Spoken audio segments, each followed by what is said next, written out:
Scope of studies आपके change होंगे, तो ऑटोमेटिकली जो आपकी ग्रूमिंग है ना वो डिफरेंट हो जाएगी। आपको ये जो चीज़ें आज थोड़ा बहुत याद करने की ज़रूरत पड़ती है, ये शायद याद करने की ज़रूरत भी नहीं पड़ेगी। आप यहाँ से उठ के जाएंगे तो गाजा के पास पेपर ओपन कर लेंगे तो आप पास पेपर भी इंशाल्लाह अटेम्प्ट कर लेंगे, क्योंकि हम पढ़ेंगे ही इस तरीके से कि जिस तरीके से आपकी एक बेसिक्स डेवलप होती हैं ऑडिट की, उस तरीके से हम अपनी जहाँ क्लास को आगे लेकर चल रहे होंगे। एनीवे जी, हमारे चैप्टर 1 में कुछ चीज़ें रहती थी, तो देयर आर 2 ऑप्शंस। या तो हम जो बुक में चैप्टर्स हैं उस तरीके से चलते रहे, या फिर दूसरी ऑप्शन क्या आती है कि पहले हम स्कोप ऑफ स्टडीज़ को समझें, अपने ऑडिट के ऑब्जेक्टिव्स को समझें, अपनी पैटर्न ऑफ स्टडी को समझें, ऑडिट के अंदर जो कोरिलेशन है चीज़ों का वो समझें, और फिर जाके बुक्स के साथ चीज़ों को लिंक करें। अभी मैंने डे 1 पे सिर्फ आपको इसलिए बुक खोल के दिखा दी थी कि ये जो चीज़ें पढ़ी हैं ये देखें यहाँ लिखी हुई हैं, क्योंकि अक्सर बच्चों का ये कंसर्न होता है या बच्चे परेशान भी इसी बात के ऊपर हो जाते हैं कि सर पढ़ाई तो जा रहे हैं लेकिन हमें ये पता नहीं है किताब में कहाँ लिखा हुआ है। मैंने इस चीज़ से सब करने के लिए आपको एक छोटी सी एक्सरसाइज करके दिखाई थी कि जो हमने क्लास में पढ़ा है वो एज इट इज़ बुक में मौजूद है, आप उसको अच्छे तरीके से पढ़ेंगे तो चीज़ आपको समझ आ जाएगी। आज के दिन के 2 टारगेट हैं हमारे। एक टारगेट तो ये है कि जो हमारा बेसिकली सिलेबस है, यानी कि हमारी आउटलाइन, कोर्स आउटलाइन है, इसको थोड़ा सा डिस्कस कर लेते हैं। यानी कि हमारे टॉपिक्स कौन कौन से होंगे, कैसे होंगे। बेसिकली शायद इस स्टेज के ऊपर बताना इतना ज़रूरी नहीं है इस चीज़ को, क्योंकि अभी तो आपको पता ही नहीं है कि ये टॉपिक्स क्या हैं, अभी तो आपको नहीं पता है टॉपिक्स क्या हैं। तो मेन फोकस फिर मेरा इस पर आज शायद नहीं होगा। मेन फोकस हमारा किस चीज़ के ऊपर होगा? स्टेप्स इन ऑडिट के ऊपर।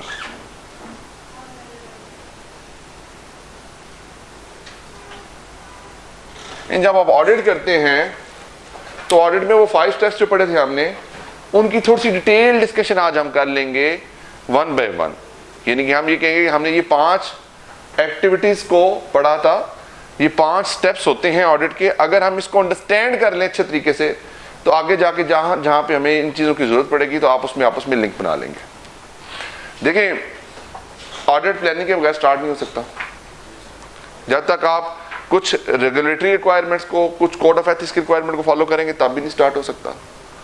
जब स्टार्ट हो जाता है तो आपको वहाँ पे अपनी टीम की कंपोजिशन को भी देखना पड़ता है, उस इंडस्ट्री को भी समझना पड़ता है, फिर आपको वहाँ पे प्रोसीजर भी लगाने पड़ते हैं, आपको ऑडिट एविडेंस भी ऑब्टेन करने पड़ते हैं। तो ultimately you have to perform certain procedures. तो हमने डिस्कस किया था कि there are 5 steps. There are 5 step. Number 1 कौन सा था जी?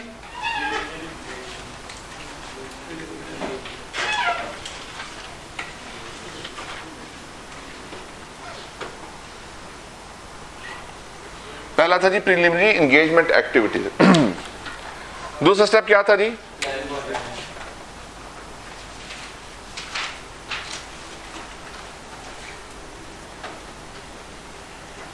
तीसरा स्टेप क्या था जी?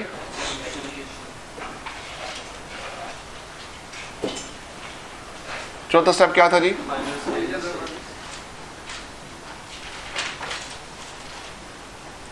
पांचवा स्टेप?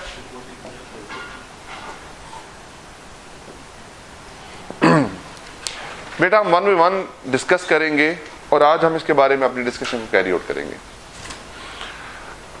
प्रीलिमिनरी एंगेजमेंट एक्टिविटी से मुराद क्या है कि अभी आपकी एंगेजमेंट स्टार्ट नहीं हुई। यानी कि इसका मकसद क्या हुआ कि आपने ऑडिट को स्टार्ट करना है तो एटलीस्ट आपकी स्टार्ट करने से पहले ये एक्टिविटीज पूरी होनी चाहिए।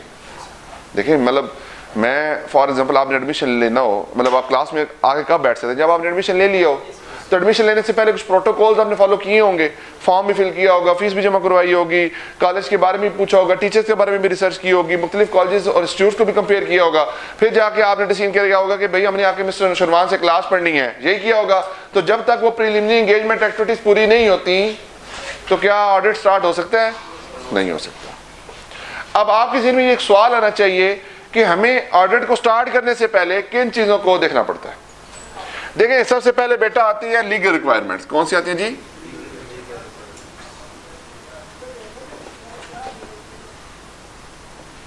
लीगल रिक्वायरमेंट कहां पे डिफाइंड है?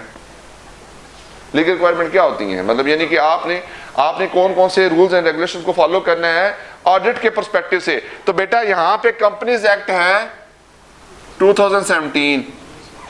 कंपनीज एक्ट 2017 इसके बारे में बताता है ऑडिटर की अपॉइंटमेंट के बारे में, कि आपने ऑडिटर को, कंपनी ने ऑडिटर को किस तरह से अपॉइंट करना है। लाइक पहला ऑडिटर है तो उसको किसी से अपॉइंट करना है, रिकरिंग ऑडिट है तो उसको किस तरह से अपॉइंट करना है, कैजुअल वैकेंसी आ जाए तो उसको किस तरह से आपने डील करना है।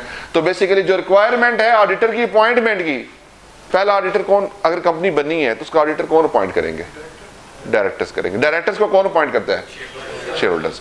अगर रिकरिंग काम हो जाए, रिकरिंग से मुराद क्या है कि अब कंपनी ऑपरेशंस में आ चुकी है, कंपनी 1 2 3 साल 4 साल 5 साल चल चुकी है, अब ऑडिटर को अपॉइंट करना, अब कौन करेगा, अब डायरेक्टर रिकमेंड करेंगे और शेयर होल्डर अपॉइंट करेंगे। डायरेक्टर की रिकमेंडेशन होती है और शेयर होल्डर अपॉइंट करते हैं। अब ये बातें हम डिटेल में पढ़ेंगे, ये कहाँ लिखी हुई हैं, कंपनीज एक्ट में लिखी हुई है। ठीक होगी जी। फॉर आप अगर कंपनी का पहले साल का ऑडिट है और आपको XYZ की तरफ से आती है जी आप कंसेंट दे दें, तो क्या आप उसको कंसेंट का मतलब होता है कि आप विलिंगनेस शो कर दें, ऑडिट कर सकते हैं या नहीं कर सकते।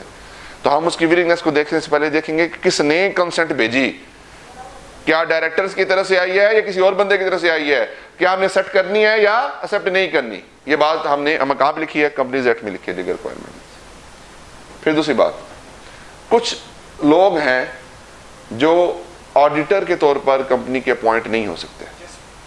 ठीक है जी। There are certain person who cannot be appointed as auditor of the company. For example, क्या कंपनी के डायरेक्टर्स हैं वो ऑडिट कर सकते हैं कंपनी का, क्या कंपनी के एम्प्लॉइज कर सकते हैं, क्या कंपनी के एम्प्लॉइज के आगे जो एम्प्लॉइज हैं वो कर सकते हैं, क्या डायरेक्टर्स के आगे जो एम्प्लॉइज हैं वो कर सकते हैं, क्या पार्टनर का दूसरा पार्टनर कर सकता है। अच्छा, क्या ACMA ऑडिट कर सकता है, ACMA कर सकता है ऑडिट, उसकी लिमिट है, लिमिट दी गई है। अब लिमिट क्या है कि अगर 3 मिलियन से नीचे कैपिटल हो और कंपनी अनलिस्टेड कंपनी हो, प्राइवेट कंपनी हो और 3 मिलियन से कम का कैपिटल हो, तो फिर क्या कर सकते हैं, ACMA ऑडिट कर सकते हैं। अदरवाइज किसने ऑडिट करना है, CA के पास क्या होना चाहिए, लाइसेंस होना चाहिए। क्या, कौन सा, प्रैक्टिसिंग लाइसेंस। अब ये बातें कहाँ लिखी हुई हैं, कंपनीज एक्ट में लिखी हुई हैं। अब देखें, आपके पास एक क्लाइंट आता है, आप उस क्लाइंट की सर्विस को एक्सेप्ट करना चाहते हैं, तो उससे पहले कुछ लीगल रिक्वायरमेंट ने आपको वहां पे क्या कर लिया, बाउंड कर लिया कि भाई आगे जाने से पहले इन रिक्वायरमेंट्स को दे लो कि आप फुलफिल करते हैं या फुलफिल नहीं करते। अगर फुलफिल करते तो फिर अगले स्टेप पे जाएंगे, अगर फुलफिल नहीं करते तो फिर यहीं पे फुल स्टॉप लग जाएगा, फिर हमें चेंज करना पड़ेगा। फिर इस तरह ऑडिटर की राइट्स एंड ऑब्लिगेशंस क्या होती हैं, ये कहाँ लिखी गई हैं, कंपनीज एक्ट में लिखी है। फिर बुक्स ऑफ अकाउंट्स को किस तरह से मेंटेन करना है, ये कहाँ लिखा गया है, कंपनीज एक्ट में लिखा हुआ है। फिर जो रिपोर्ट देनी है उसका फॉर्मेट कहाँ पे डिफाइंड है, कंपनीज एक्ट में नहीं, वो मतलब लीगल रिक्वायरमेंट है ऑडिटर रिपोर्टिंग रेगुलेशन 2018 के अंदर। बात समझ आ रही है आपको। तो मेन क्रक्स क्या हुआ कि हमें कुछ चीजें डायरेक्ट करता है legal area of the country, जिसे कहा जाता है कंपनीज एक्ट। कंपनीज एक्ट और SCCP कह लो आप। बात समझ आ गई आपको यहां तक। दूसरे नंबर पे बेटा आता है जी कोड ऑफ एथिक्स। क्या आता है जी, आपने पढ़े होंगे जब आपने टैक्सेशन का पेपर पढ़ा होगा, उसमें भी आपने कोड ऑफ एथिक्स को डिस्कस किया होगा। प्रिंसिपल कुछ इंटेग्रिटी, ऑब्जेक्टिविटी, कॉन्फिडेंशियलिटी वो पढ़े होंगे आप लोगों ने। अब क्वेश्चन आता है कि ये तो कुछ रिक्वायरमेंट्स आपने ऑलरेडी पढ़ी है, you are somehow familiar with the code of ethics के कोड ऑफ एथिक्स होते हैं। पर क्वेश्चन आता है कि जब मैं एक एंगेजमेंट को स्टार्ट कर रहा हूं तो फिर मैं इसकी रिक्वायरमेंट को क्यों फॉलो करूंगा। आप जरा सोचें, अगर आप एक कंपनी के CFO हैं, आपने रिजाइन कर दिया, ये कंपनी के CFO के तौर पे आते हैं, तो इनकी कोशिश क्या होगी कि मैं किसी तरीके से आपसे बात कर लूं। क्यों बात कर लूं, ताकि इंफॉर्मेशन मुझे मिल जाए, कंपनी के स्ट्रक्चर के बारे में पता चल जाए। अगर फॉर एग्जांपल आप हिसाब के स्टूडेंट हैं, आप किसी और कॉलेज के स्टूडेंट हैं, आप हिसाब मैंने चाहते तो आपकी कोशिश क्या होगी, हिसाब के बारे में कुछ इंफॉर्मेशन मिल जाए। बेटा तो जो ऑडिटर होता है वो अगर पिछले साल कोई और ऑडिटर था, इस साल कोई और ऑडिटर है, तो यहां पे कोड ऑफ एथिक्स कुछ रिक्वायरमेंट प्लेस करता है किसके ऊपर, आने वाले ऑडिटर के ऊपर, यानी इनकमिंग ऑडिटर के ऊपर, और कुछ रिक्वायरमेंट प्लेस करता है जो आउटगोइंग ऑडिटर होता है उसके ऊपर। अब वो रिक्वायरमेंट्स क्या होती हैं, फॉर एग्जांपल कि अगर आप छोड़ के जा रहे हैं और आपकी जगह पे कोई नया बंदा आ रहा है, तो जिस नया बंदा आ रहा है उसने पुराने बंदे से NOC लेना है। आप देखें, आप अगर एक बोर्ड को चेंज करें, फॉर एग्जांपल आप पेशावर में थे जी, पेशावर थे, मानसरा से आपने FSC की, अगर आप यहाँ पे पंजाब यूनिवर्सिटी में BA के लिए एडमिशन लेते हैं तो क्या कहते हैं वो, NOC लेके आए उस बोर्ड से। क्यों मांगते हैं? देखें, आप एक नए रिलेशनशिप में आ रहे हैं नए बोर्ड के साथ, वो बोर्ड कहते हैं पुराने बोर्ड से जाके एनओसी लेके आओ। तो जब ऑडिटर चेंज हो रहा है, देखें फॉर एग्जाम्पल पुराने ऑडिटर को किसी वजह से निकाला हो, किसी डिस्प्यूट पे निकाला हो यू कैन इंश्योर कि भाई वो उसको ठीक तरीके से निकाला गया या नहीं निकाला गया, हो सकता है आपको भी निकाल दें। तो दोनों के राइट्स को प्रोटेक्ट करने के लिए एनओसी लिया जाता है फ्रॉम द प्रीडिसेसर ऑडिटर। क्या किया जाता है? एनओसी। एनओसी क्या होता है? No objection certificate. देखें, आपने नए क्लाइंट को एक्सेप्ट करना है, आपने प्रीडिसेसर ऑडिटर से क्या लेना है? एनओसी लेना है। आपने उसके साथ कम्युनिकेशन करनी है, वो कम्युनिकेशन कहां पे लिखी गई है? कोड ऑफ एथिक्स के अंदर लिखी गई है। एक तो ये बात आ गई, कोड ऑफ एथिक्स का एक एस्पेक्ट क्या आ गया जी? प्रीडिसेसर ऑडिटर के साथ तल्लक जो है वो कहां पे लिखा गया है? कोड ऑफ एथिक्स के अंदर। फिर दूसरी बात, जिस बिजनेस का, जिस क्लाइंट का आप ऑडिट करने जा रहे हैं, क्या उसके बारे में भी कुछ इंफॉर्मेशन लेनी चाहिए हमें? देखें ना, जब कोई रिश्ता आता है, आप लोग माशाल्लाह जंग हैं, मतलब आप लोगों को ये चीज बड़ी जल्दी समझ आ जाएगी। कोई रिश्ता आता है तो रिश्ता आता है तो उसको किस तरह से एवेल्युएट किया जाता है? बाप क्या करता है, माँ क्या करती है, दादा क्या करता था, बिजनेस क्या है, सोर्स ऑफ इनकम इनकी क्या है, क्यों आप सर्च कर रहे होते हैं? क्योंकि आपको इंटेग्रिटी पे डाउट होने के चांसेस नजर आ रहे होते हैं। आप कहते हैं कि हम किसी ऐसे बंदे के साथ रिश्ता ना करवा दें जो सही तरीके से ना बंदा हो। तो यहां पे क्या मसला है? ऑडिटर ने ऑडिट रिपोर्ट पे साइन करने हैं, किसकी? कंपनी की। अगर कंपनी किसी गलत एक्टिविटीज में इन्वॉल्व है तो उसका सारे का सारा फायर बैक किस पे आएगा? ऑडिटर पे भी आएगा। तो जो आपके साइन है इसकी वैल्यू है, जो आपके सिग्नेचर है इसकी एक वैल्यू है। उस वैल्यू को मेंटेन करने के लिए कुछ रिक्वायरमेंट कोड ऑफ एथिक्स की लगा देता है। वो कहता है कि जिस बिजनेस का आप ऑडिट करने जा रहे हैं, क्या करने जा रहे हैं? उस बिजनेस के बारे में अंडरस्टैंडिंग लें कि क्या वो बिजनेस ठीक है, बिजनेस ओके है, कोई मसला तो नहीं है, कोई एथिकल इश्यूज तो नहीं है। डायरेक्टर्स और share holder of the company जो है वो क्या सही बंदे हैं? क्या उनके ऊपर कोई केस चल रहा है? क्या उनके ऊपर कोई एक्टिविटी है? क्या मनी लॉन्ड्रिंग में इन्वॉल्व है? क्या फ्रॉडुलेंट एक्टिविटी में इन्वॉल्व है? अब क्वेश्चन आता है how we can do that. हमने तो सर्च करना है ना, हम किस आप सोचे किससे सर्च करेंगे आप?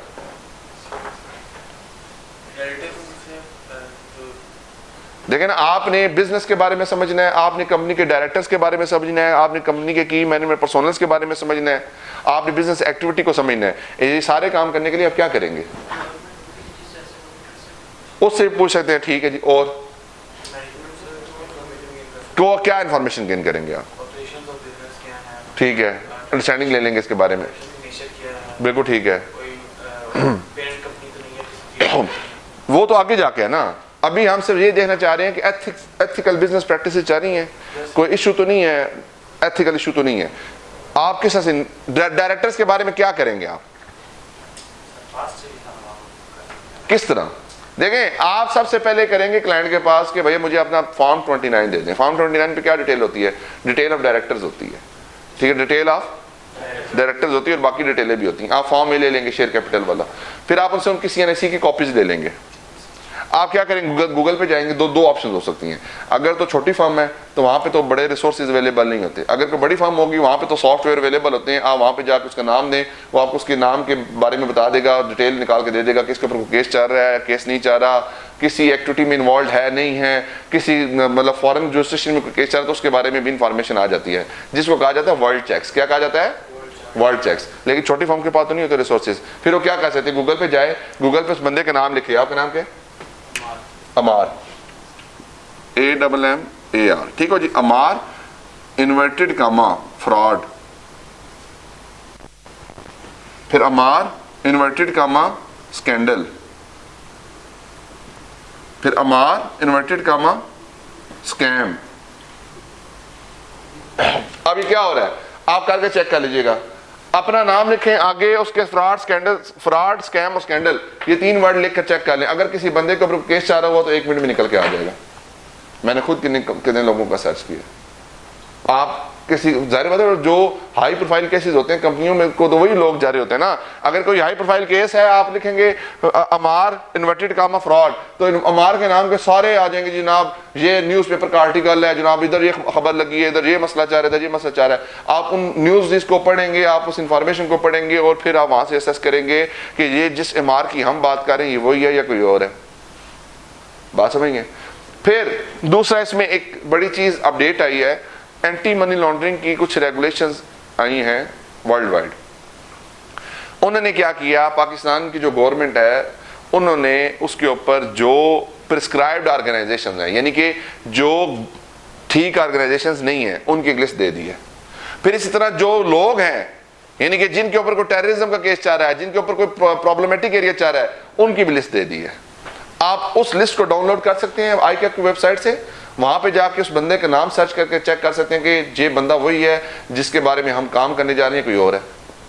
फिर इस तरह से नाक्टा की एक लिस्ट है जो आपकी बेसिकली इंटरनेशनल लेवल के ऊपर है, वो उसकी इंटरनेशनल पोर्टल पे पड़ी है। आप वहां पे जाके CNAC नंबर दे तो आपको 1 मिनट में निकाल के दे देगा कि CNAC नंबर के केस को केस तो नहीं चाह रहा। अब देखें, आप कोड ऑफ एथिक्स की रिक्वायरमेंट को फॉलो कर रहे हैं क्योंकि आप एक क्लाइंट के बिजनेस रिलेशनशिप में ऐड होने जा रहे हैं। जब आप किसी क्लाइंट के बिजनेस रिलेशनशिप में ऐड होने जा रहे हैं तो उससे पहले आपने उसके बारे में भी अंडरस्टैंडिंग लेनी है। फिर इस तरह कोड ऑफ एथिक्स और जगहों पे भी अप्लाई होता है जिसके बारे में डिस्कशन हम जाके आगे करेंगे। फीस के बारे में, जिस तरह से कोड की क्या रिक्वायरमेंट है, अदर सर्विसेज प्रोवाइड करने के बारे में क्या रिक्वायरमेंट है, उन चीज़ों को हम जाके देखते हैं जी। फिर बेटा इसमें आगे चलते हैं तो आगे इसमें आता है जी आपका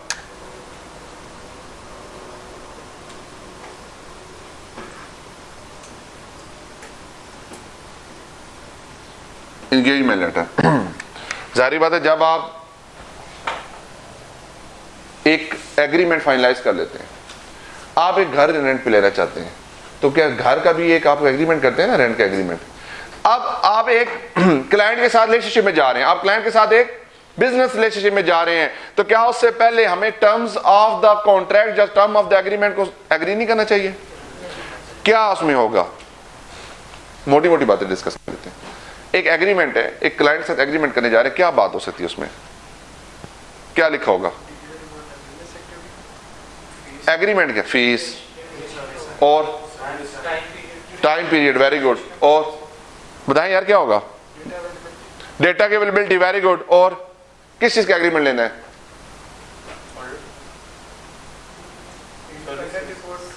क्या चीज हमने देनी है? गुड। और सोचे सोचे बेटा सोचे, मैनेजमेंट हमें असिस्टेंस देगी ऑडिट करने के लिए, गुड। और क्या हो सकता है? एक एग्रीमेंट है ना, एग्रीमेंट में क्या बातें हो सकती हैं? मैनेजमेंट की रिस्पांसिबिलिटीज क्या क्या होंगी? फाइनेंशियल स्टेटमेंट कौन कौन बनाएगा? इंटरनल कंट्रोल कौन डेवलप करेगा? फ्रॉड कौन डिटेक्ट करेगा? ठीक है, तो ये सारी बातें कहां लिखी होंगी? एग्रीमेंट में लिखी होंगी। तो एग्रीमेंट में क्या होगा? Terms of the engagement will be written in the engagement letter. अब मुझे चीज बताएं, अगर एग्रीमेंट आपका नहीं होता, रेंट एग्रीमेंट नहीं होता, तो क्या आपको बिल्डिंग की पोजेशन दे देता वो? तो क्या आप एंगेजमेंट लेटर के बगैर साइन कर सकते हैं, स्टार्ट ऑडिट कर सकते हैं? नहीं कर सकते। तो हमें एंगेजमेंट लेटर को साइन कराना पड़ता है और देखना पड़ता है कि हम इसको कर सकते भी हैं या नहीं कर सकते। बात समझ आ गई जी? एंगेजमेंट लेटर से पहले एक और आता है आपकी अपनी team competencies, team oblique infrastructure. जाहिर बात है, अगर एक बड़ा क्लाइंट आ गया, उसके लिए एक बड़ी टीम चाहिए। क्या आपके पास टीम है? क्या आपके फर्म का इंफ्रास्ट्रक्चर उस लेवल का है? क्या आप उसको सर्विस प्रोवाइड करके दे सकते हैं या नहीं दे सकते? This all will be the questions that will be done. अब ये बातें कोड ऑफ एथिक्स के अंदर भी लिखी गई हैं कि टीम के इंफ्रास्ट्रक्चर को देख लो, टीम की कॉम्पिटेंसीज को देख लो, टीम की कैपेबिलिटीज को देख लो, इंडस्ट्री की रिक्वायरमेंट को देख लो। जाहिर बात है, जब आप एक फर्म के तौर पर क्लाइंट की वैल्यूएशन करनी है आपने, जाहिर बात है जिस क्लाइंट को सेट कर रहे हैं उसके बारे में वैल्यूएट कर रहे हैं ना, बिजनेस शेयर होल्डर, उसके जो डायरेक्टर्स हैं उनके बारे में इंफॉर्मेशन। तो बीइंग फर्म अपनी आप की वैल्यूएशन नहीं करनी। अपनी वैल्यूएशन में क्या होगा? क्या हमारे पास स्किल सेट है? क्या हमारे पास रिसोर्सेज हैं? क्या हमारे पास टाइम है? क्या हम इंडस्ट्री की रिक्वायरमेंट को समझते हैं? क्या हम उसके लिए हमारे पास उसका काम करने का वैलिड लाइसेंस है? फॉर एग्जांपल बैंक ऑडिट करना तो कैटेगरी होनी चाहिए। क्या हमारे पास कैटेगरी है? क्या हमारे पास उस तरह का रेलेवेंट स्किल सेट और रिसोर्सेज हैं? तो this will be the questions जो आपने करने हैं क्लाइंट को स्टार्ट करने से पहले। यहां तक बात समझ आ गई आपको? अब यहां पे जब आपने एंगेजमेंट लेटर साइन किया, means you have decided the terms. अब यहां तक जो काम थे, शायद इसमें बड़ा कम आपको क्लाइंट के प्रीमिसेस पे जाने की जरूरत पड़ी होगी। ये आपने बेसिकली जो पार्टनर होगा उसने कोई मीटिंग कर ली होगी, उसके बाद आपके साथ डाटा शेयर कर लिया होगा। बीइंग मैनेजर आपने वो काम किए होंगे, चीजें करके आपने ये सारा कंप्लीट कर लिया होगा। यहां तक आपको शायद क्लाइंट पे जाने की जरूरत नहीं पड़ी होगी। अब असल बात आती है कि जब हम इस स्टेप से गुजर जाते हैं, यानी जब हम प्रीलिमिनरी इंगेजमेंट एक्टिविटीज को कर लेते हैं, तो उसके बाद फिर हम जाते हैं प्लानिंग द ऑडिट के ऊपर। प्लानिंग द ऑडिट पे जाने से पहले मैं आपको एक चीज छोटी सी बताता हूं। आप बेसिकली आप ये समझें कि हमारी टीम डिप्यूट हो गई है टू द क्लाइंट। स्टार्ट किस तरह करेंगे ऑडिट को, आप सोचें। अभी तो आपको एरिया का पता ही नहीं है कि एरिया क्या है। हम क्या करेंगे, मैनेजमेंट से कहेंगे कि ड्राफ्ट फाइनेंशियल स्टेटमेंट्स हमें दे दे। अब मैं प्रैक्टिकली जो रियल टाइम में चारों तक हम वो बताने जा रहा हूं आपको। हम क्या कहेंगे मैनेजमेंट को, क्या कहेंगे, फाइनेंशियल स्टेटमेंट हमें प्रोवाइड कर दें। फाइनेंशियल स्टेटमेंट्स आ गई, अब क्या करें, उसमें से पहले तो मुझे ये बात करने की जरूरत है ना, तो क्या मुझे क्लाइंट के बिजनेस के बारे में पता है? इतनी ज्यादा अंडरस्टैंडिंग तो नहीं है ना, ऑपरेशंस के बारे में ज्यादा तो नहीं पता। तो बेटा सबसे पहले आप किक ऑफ मीटिंग करते हैं। स्टार्ट करने के लिए क्या कहते हैं, kick off meeting. Kick off meeting किसके साथ की जाती है, सीएफओ ऑफ द कंपनी के साथ। ठीक है जी, आप सीएफओ से जाकर मुख्तलिफ किस्म के सवालात करते हैं। क्लाइंट का बिजनेस क्या है, ऑपरेशंस क्या है, changing from the last year क्या है, क्लाइंट की अपनी रिस्क असेसमेंट क्या है। जारी बात आप अपने देखो ना, आपको अपने बारे में बेहतर पता है कि आपके वीक पॉइंट्स क्या हैं, आपको अपने बारे में बेहतर पता है कि आपके स्ट्रेंथ्स क्या हैं। मुझे नहीं पता, तो मैं आपसे आके सवालात कर लेता हूँ। मैं पूछता अकाउंटिंग पॉलिसीज के बारे में थोड़ा सा गाइड कर दें, कहीं में अकाउंटिंग पॉलिसी चेंज तो नहीं की, उसके बारे में आप बता दें। आप देखें ये सवालात जो मैं कर रहा हूँ, इससे मैं अपनी ऑडिट की अप्रोच डेवलप करूंगा। अगर फॉर एग्जांपल वो कह देते जी कि इस साल हमने एक नया अकाउंटिंग स्टैंडर्ड अप्लाई किया है, IFRS 15 इस साल हमने अप्लाई किया है, तो अब आपके ज़हन में क्या सवाल आना चाहिए कि जो नई अकाउंटिंग स्टैंडर्ड की एप्लीकेशन हुई है उसके रिगार्डिंग जो डिस्क्लोजर थे वो पूरे होंगे या नहीं होंगे, क्या उसकी रिक्वायरमेंट को ठीक तरीके से अप्लाई किया गया होगा या नहीं किया गया होगा, जो उसकी ट्रीटमेंट है अगर नया स्टैंडर्ड है तो क्या मॉडिफाइड रेट्रोस्पेक्टिव अप्रोच के ऊपर उसने रिकॉर्ड किया होगा या फुल रेट्रोस्पेक्टिव अप्रोच पे रिकॉर्ड किया होगा। पता नहीं ये क्या होती हैं चीजें, मॉडिफाइड रेट्रोस्पेक्टिव अप्रोच और फुल रेट्रोस्पेक्टिव अप्रोच। जब नया स्टैंडर्ड आता है तो उसके लिए दो ऑप्शंस देता है, वो कंप्लीटली आप इनकॉर्पोरेट पिछले साल में करेंगे या ओपनिंग रिटेन अर्निंग को जाकर एडजस्ट करेंगे। अब ये सारी बातें कहां से जनरेट हुई, उस एक इंक्वायरी के क्वेश्चन से। वो इंक्वायरी का क्वेश्चन क्या था कि कोई चेंज इन अकाउंटिंग पॉलिसी या नया अकाउंटिंग स्टैंडर्ड तो नहीं फॉलो किया। मैनेजमेंट ने उसका आंसर किया, आपने उसको एवेलुएट किया और उसको अपनी ऑडिट स्ट्रेटजी के अंदर जाके इंक्लूड कर लिया। फिर आपने सवाल किया कि चेंज इन अकाउंटिंग एस्टिमेट तो नहीं आया, उसने कहा जी बिल्कुल, जो डेप्रिसिएशन का जो रेट थे वो हमने रिवाइज किए हैं। अब आपके ज़हन में क्या क्वेश्चन आना शुरू हो जाएगा, अगर डेप्रिसिएशन के रेट रिवाइज हुए हैं तो क्या इंडिकेशन ऑफ इंपेयरमेंट तो नहीं है, क्योंकि जारी बात है अगर मैं पहले 25% पे एक एसेट को डेप्रिसिएट कर रहा था, अब मैं 50% पे डेप्रिसिएट करना शुरू कर दी है, तो जो डेप्रिसिएशन का रेट बढ़ाया है उसकी रीजन ये तो नहीं है कि कंपनी के एसेट्स में इंपेयरमेंट के चांसेस नजर आ रहे हैं और मैनेजमेंट इसलिए डेप्रिसिएशन एक्सपेंस को जानबूझ के एक्सटेंड कर रही है। ये ना हो कि आपको डेप्रिसिएशन एक्सपेंस की जगह पे इंपेयरमेंट लॉस बुक करना पड़े। कहां से बात पता चली, इंक्वायरी से पता चली। आपने से सवाल किया कि भाई डेटर्स की रिकवरेबिलिटी के बारे में बताएं कि कोई इशू तो नहीं है। उसने कहा जी कि डेटर्स की रिकवरेबिलिटी के बारे में इशू तो नहीं है, लेकिन उनका जो टाइम पीरियड है ना पे करने का, वो नॉर्मल टर्म से ज्यादा पे जाके देते हैं। फॉर किसी के 60 डेज है तो वो 90 डेज पे जाके देता है, वो 120 डेज पे जाके देता है, कोई 3-3 महीने बाद जाके देते हैं। तो आपके ज़हन में क्या सवाल आएगा, प्रोविजन फॉर बैड डेट का रिस्क नजर आ सकता है। अब आपके ज़हन में एक अप्रोच आएगी कि भाई यहाँ पे ये प्रॉब्लम आ सकती है, हो सकता है आपसे सवाल करते हैं कि भाई डेटर्स के साथ टर्म्स क्या होती हैं, तो वो कह सकता है कि हम तो एडवांस पे काम करते हैं, तो क्या फिर वो स्टैंडर्ड लिंक हुआ, नहीं हुआ। अब देखें आपने अपनी अप्रोच बनानी है, आपने अपनी अप्रोच बनानी है। अब आप अपने लिए काम कर रहे हैं तो आप सबसे पहले मीटिंग से स्टार्ट करते हैं। पहले आपने मीटिंग किसके से की, सीएफओ से।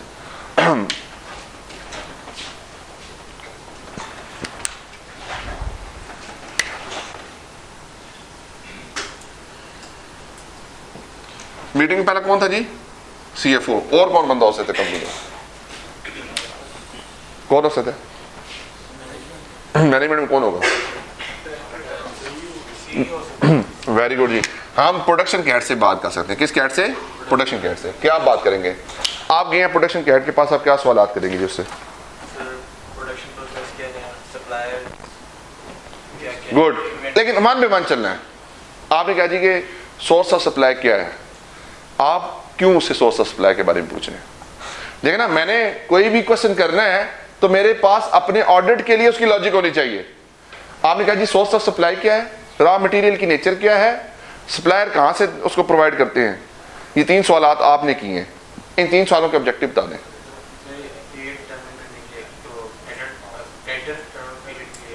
उससे क्या होगा?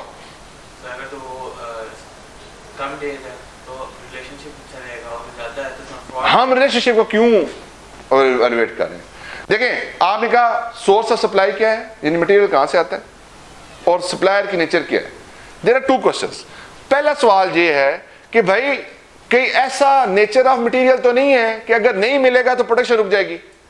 फॉर एग्जांपल मैं कहता हूं कि हमारा मटेरियल आता है हमारे हमसाया मुल्क इंडिया से, आज हमारे ताल्लुकात इंडिया से खराब हो जाए तो क्या मटेरियल आएगा? अगर मटेरियल नहीं आएगा तो क्या प्रॉब्लम होगी? प्रोडक्शन बंद हो जाएगी। प्रोडक्शन बंद होगी तो क्या होगा? सेल्स खत्म हो जाएंगी। सेल खत्म होगी तो क्या होगा? कैश फ्लो नहीं मिलेंगी। कैश फ्लो नहीं मिलेंगे तो क्या होगा? अगर बिजनेस कैश फ्लो नहीं होंगी तो बिजनेस बंद हो जाएगा। तो पहला रिस्क क्या निकला? क्या निकला? गोइंग कंसर्न का रिस्क निकला। कौन सा रिस्क निकला? गोइंग कंसर्न का। अब आपने क्या किया? You just made an inquiry. आपने इंक्वायरी से एवेलुएट किया कि कंपनी के ऊपर गोइंग कंसर्न की तलवार लटक रही है या नहीं लटक रही। बात समझाती है? फिर आप पूछें, आपने पूछा कि प्रोडक्शन के अंदर कोई बॉटलनेक्स तो नहीं है, यानी प्रोडक्शन प्रोसेस में ये तो नहीं होता कि आप इनपुट कुछ और करें आउटपुट कुछ और नहीं कराओ। या फिर आप ये पूछते हैं कि भैया आपके कोई सक्सेसफुल कंपेटिटर तो नहीं है कोई। अब वो अब आपको वैसे भी पता है कि सक्सेसफुल कंपेटिटर होगा या नहीं होगा। जब जारी बात आप बिजनेस को अंडरस्टैंड कर रहे होंगे तो आपके ज़हन में उसके साथ उसके और बिजनेस भी आ रहे होंगे। फॉर एग्जाम्पल आप सैमसंग के ऑडिटर के तौर पर पॉइंट हो गए, कंपेटिटर कौन है इसका? IPhone, Apple. अब आपके ज़हन में क्या सवाल है कि भाई सेम चीज इससे अच्छी क्वालिटी में इससे कम प्राइस में अगर कंपेटिटर लेके आता है तो क्या उसकी कंपनी की सेल होगी? अच्छा, कंपनी के अगर फॉर एग्जाम्पल मैं सैमसंग के फोन बना रहा हूं, आप एप्पल के फोन बना रहे हैं, मैं ₹1,00,000 की रेंज में एक फीचर लेके आता हूं जो आप 50,000 की रेंज में फीचर दे देते हैं, तो क्या मेरी प्रोडक्ट की सेल होगी? मिलके बोले, क्या प्रोडक्ट की सेल होगी? अगर सेल नहीं होगी तो क्या मसला है? क्या चीज? एक तो वो प्रॉब्लम है। दूसरी प्रॉब्लम देखें, अगर मेरी इन्वेंट्री सेल नहीं होगी तो इन्वेंट्री के स्टॉक्स बढ़ना शुरू हो जाएंगे, इन्वेंट्री की डिमांड कम हो जाएगी, इन्वेंट्री की प्राइसेस कम हो जाएंगी, कॉस्ट ऑफ प्रोडक्शन ज्यादा है, एनआरवी कम है, तो कौन सा रिस्क आ गया? एनआरवी लॉस का रिस्क आ गया। बात समझ आएगी आपको? नहीं समझ आई? क्लियर है बेटा? देखें, यही बातें प्रैक्टिकली आप चीजों को लिंक कर रहे होते हैं। आप उसके बाद उठे वहां से, आप चले गए लीगल एड के पास। किसके पास? Legal aid. क्या सवाल करेंगे? कंपनी के ऊपर कोई केस बेचारा क्यों पूछ रहे हैं? आपको क्या तलब केस से? नहीं, फाइन्स हो सकती हैं, पेनल्टीज हो सकती हैं, प्रीमियम्स हो सकती हैं, केस डिसाइड कंपनी के अगेंस्ट हो सकते हैं, गलत तरीके से केस की रिकॉर्डिंग हो सकती है। देखें, जो भी कंटीजेंसीज होती हैं, जो भी कंटीजेंसीज होती हैं, इसके लिए प्रीव्यू और कंटीजेंसीज का स्टैंडर्ड है सेट 7। जब आप इसको पढ़ेंगे तो आपको इसके बारे में अंडरस्टैंडिंग हो जाएगी। एक होते हैं कंटीजेंट एसेट्स, एक होते हैं कंटीजेंट लायबिलिटीज, एक होते हैं प्रीवियंस। ठीक हो गया जी? कंटीजेंट एसेट्स उस वक्त रिकॉर्ड होते हैं जब वर्चुअली सर्टन हो जाए। क्या हो जाए? Virtually certain. वर्चुअली जी आप आगे जाकर डिस्कस वैसे करेंगे। वर्चुअली सर्टन का मतलब ये होता है कि जब मोर देन 95% चांसेस हो कि मेरी रिकवरेबिलिटी हो जाएगी। अब ये बेसिकली स्टैंडर्ड के अंदर ना रिक्वायरमेंट्स हैं।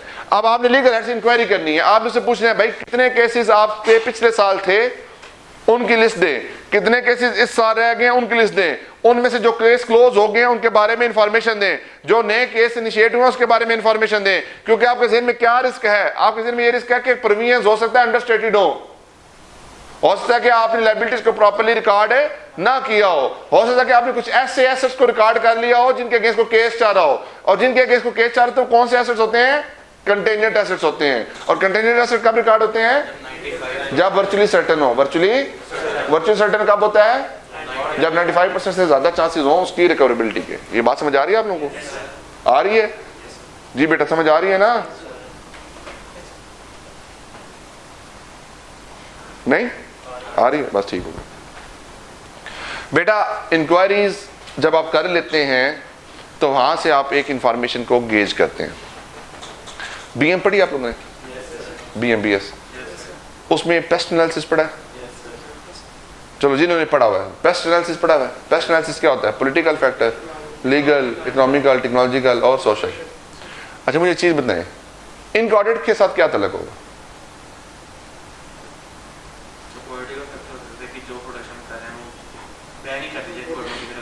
ये तो लीगल रेगुलेटरी फैक्टर्स हो सकते हैं, लीगल, ये तो लीगल में आ सकता है।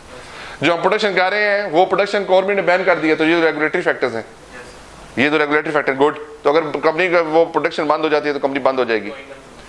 अगर नया रूल्स आ जाते हैं कि कंपनी ने स्मोक डिटेक्टर लगवाने हैं, तो अब आपकी बुक्स में एक प्रीमियम बुक होनी चाहिए स्मोक डिटेक्टर की, जाहिर बात आपने लगवाने तो है ना, ठीक हो गया जी। फिर उसके बाद और क्या हो सकता है जी, आप टेक्नोलॉजिकल फैक्टर्स हैं। नोकिया के छोटे मोबाइल आते थे, मेरे पास अभी भी है, आते थे, आज सिर्फ मेरे पास ही है, किसी और के पास है? चलो 2 हो गए जी। पूरी क्लास में 2 बंदों के पास छोटे मोबाइल हैं। आज नजर आते हैं कहीं पे आपको? नहीं नजर आते। ये मोबाइल पूरी क्लास में सबके पास होगा, है? अब देखें, जिस साल में नई टेक्नोलॉजी आई थी, नई टेक्नोलॉजी क्या थी? टच स्क्रीन की, एंड्रॉइड सिस्टम की। नोकिया ने उसके साथ अपने आप को अपडेट नहीं किया। अपडेट नहीं किया तो आज नोकिया कहीं पे नजर भी नहीं आता। अगर आप नोकिया के ऑडिटर उस साल में होते जिस साल में टच पैनल वाला मोबाइल आया था, एंड्रॉइड वाला मोबाइल आया था, तो आपके जिन में क्या रिस्क आया था नोकिया के बारे में? गोइंग कंसर्न का। और कौन सा रिस्क आया था? इन्वेंट्री की ऑब्सोलेंस का। और कौन सा रिस्क नजर आया था? एनआरवी लॉस के इन्वेंट्री के ऊपर। गुड। तो बेटा ये चीजें कहां से आपने आइडेंटिफाई की? टेक्नोलॉजिकल फैक्टर से। टेक्नोलॉजिकल फैक्टर कहां से आपने आइडेंटिफाई किए? पेस्ट एनालिसिस से। टी जो है ना, टी स्टैंड फॉर पेस्ट है ना, PEST, यानी कि ये कंपनी का जो एक्सटर्नल एनवायरनमेंट होता है, जिस एनवायरनमेंट में काम कर रही होती है कंपनी, उसको एवेल्युएट करने के लिए पेस्ट एनालिसिस किया जाता है जी। P से पॉलिटिकल फैक्टर, E से इकोनॉमिक फैक्टर, S से सोशल फैक्टर, T से टेक्नोलॉजिकल फैक्टर। अब फॉर एग्जांपल सोशल फैक्टर्स हैं। आपने एक, अब छोटी वो जादू की शब्दात आती थी, तो छोटी छोटी पिस्तौलें आती थी जिसके अंदर वो गोल छल्ला डलता था, वो टक टक टक टक टक होती थी, उसके अंदर वो डालते थे, वो क्या कहते हैं, सीटी पटाखा, तो टक करके चलाते तो सीटी पटाखा ऊपर जाता था। अगर एक कंपनी, उसने बड़ी हैवी इन्वेस्टमेंट की, उसने वो पिस्तौलों वाली कंपनी लगा दी, उसके अंदर गोलियां लग दी, उसकी कंपनी लगा दी, आज कहीं नजर आती हैं आपको? क्यों नहीं नजर आती? बैन के अलावा सोशल ट्रेंड में चेंज आ गया। क्या हुआ है? Social trend change. आप बच्चे क्या करते हैं? आप बच्चों को एक्सबॉक्स चाहिए, प्ले स्टेशन चाहिए, मोबाइल फोन के ऊपर गेमें चाहिए, क्योंकि सोशल ट्रेंड ड्रिफ्ट खा के उस एनवायरनमेंट से दूसरे एनवायरनमेंट में चला गया। अब जिस एनवायरनमेंट में वो कंपनी काम कर रही थी, उधर के सोशल ट्रेंड में चेंज आया, उस कंपनी की एग्जिस्टेंस कहीं पे नहीं है, थ्रेटेंड होगी ना एग्जिस्टेंस। सोशल फैक्टर ने कंपनी के ऊपर आके इंपैक्ट कर दिया। इकोनॉमिकल फैक्टर किस से इंपैक्ट करेंगे कंपनी के ऊपर? अगर इंटरेस्ट रेट बढ़ जाएगा तो कंपनी को क्या करना पड़ेगा? ज्यादा मार्कअप देना पड़ेगा, ज्यादा मार्कअप देना पड़ेगा। अब ज्यादा अगर मार्कअप देना पड़ेगा तो कंपनी की प्रॉफिटेबिलिटी कम हो जाएगी। दूसरी बात क्या आती है? अगर कंपनी ने कोई फॉरेन लोन लिया हुआ है या फॉरेन क्रेडिटर्स हैं, तो उनको किस में पेमेंट करनी है? डॉलर्स में। डॉलर की प्राइस ऊपर जाएगी तो आपको ज्यादा पे करना पड़ेगा, वो भी लॉसेस आप कंपनी को बुक करने पड़ेंगे। आप कहां से पता चला? इकोनॉमिकल फैक्टर से। अब इसमें आगे एक एडवांस लेवल की बात है, जब आप अपनी एक्सपेक्टेड क्रेडिट लॉस को मेजर कर रहे होते हैं, यानी जब आप प्रोविजन फॉर डाउटफुल डेट को मेजर कर रहे होते हैं, तो उसके अंदर इकोनॉमिकल फैक्टर्स भी आपके जाके लिंक हो रहे होते हैं, फ्यूचर के इकोनॉमिक फैक्टर्स।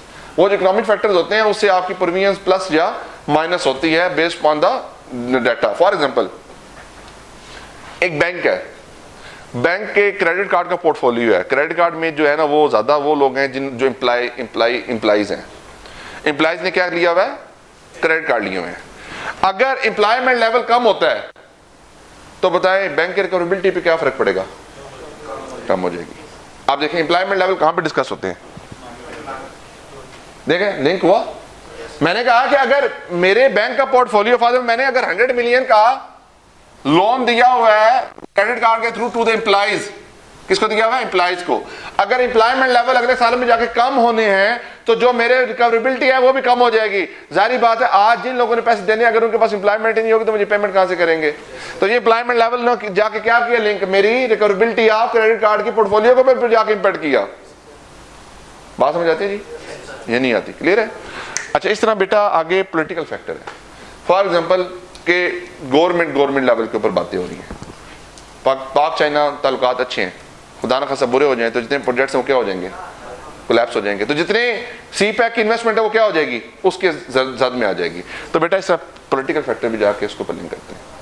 इस तरह बेटा SWOT एनालिसिस होता है, strength, weakness, opportunity and threats. Threats क्या होते हैं? सक्सेसफुल कंपेटिटर आ जाएगा, ठीक है, टेक्नोलॉजी में चेंज आ जाएगा, कंपनी की प्रोडक्ट्स वायबल नहीं रहेंगी। ठीक होगी जी। थ्रेट्स क्या जनरेट करते हैं? ऑडिट के रिस्क जनरेट करते हैं। इस तरह वीकनेस, WOT, वीकनेस क्या होती है? जो वीकनेस होती है अगले की स्ट्रेंथ होती है। तो जो आपकी वीकनेस है वो आपके लिए ऑडिट रिस्क भी जनरेट कर सकती है। समझ आ गई बात की? इस तरह बेटा आप अपने ये वाले काम करते हैं, मीटिंग करते हैं, मीटिंग के बाद आप अपने पेस्ट एनालिसिस को परफॉर्म करते हैं, फिर आप इसमें स्वॉट एनालिसिस को परफॉर्म करते हैं, पोर्टर 5 फोर्सेस के काम करते हैं, और वहां से अपने बिजनेस और ऑडिट रिस्क को जाके लिंक कर रहे होते हैं। ये आप अपना दूसरे नंबर पे काम कर रहे होते हैं। तीसरे नंबर पे आप कर रहे होते हैं प्लानिंग एनालिटिकल। अभी तक जो बातें हम कर रहे थे वो कौन सी थी? अभी तक जो हम बातें कर रहे थे वो एक थ्योरेटिकल थी। आपने कहा था कि फाइनेंशियल स्टेटमेंट ले लेंगे, आपने कहा था जब फाइनेंशियल स्टेटमेंट लेंगे तो उसके ऊपर हम क्या काम करेंगे? क्या डायरेक्टली मैं कह दूंगा कि एक्सपेंसेस पे आप काम कर लें, रेवेन्यू पे आप काम कर लें, डेटर्स पे आप काम कर लें? क्या करूंगा? सबसे पहले मटेरियलिटी देखेंगे। क्या देखेंगे? फिर क्या करेंगे? मटेरियलिटी देख लिया आपने, आप क्या दो फाइनेंशियल स्टेटमेंट्स आ गए, आप क्या करेंगे? आप उनको वेरी गुड, किस तरह से? सबसे पहले आपके जेन में क्या होना चाहिए? किन किन एरिया में सिग्निफिकेंट रिस्क है? याद आया? सिग्निफिकेंट रिस्क में कौन कौन सी चीजें आती थी? सेल रेवेन्यू क्यों आता है? क्योंकि उसमें risk of material misstatement due to fraud और एरर हो सकता है। और कौन से एरिया थे? क्या रिस्क होता है उनमें? एस्टिमेट में रिस्क होता है। और कौन सी बात डिस्कस हुई थी? Significant related party transactions discuss हुई थी। Unusual event during the period discuss हुए थे। अब आपके ज़हन में ये बातें मौजूद है, फिर आपके ज़हन में क्या मौजूद है? यहाँ के जो आपने इंक्वायरीज की हैं, जो आपने पेस्ट एनालिसिस की हैं, जो इंफॉर्मेशन गैदर की है, वो आपके ज़हन में मौजूद है। तीसरी आपके ज़हन में रेशियोज मौजूद है। क्या चीज मौजूद है? रेशियोज क्या होती है? रेशियोज क्या होती है? देखें, रेशियो एनालिसिस में एक होता है ट्रेंड एनालिसिस, एक होता है ट्रेंड में आता है वर्टिकल और हॉरिजॉन्टल। वर्टिकल एनालिसिस क्या होता है? MFA पढ़ लिया आप लोगों ने? अकाउंटिंग पढ़ ली है?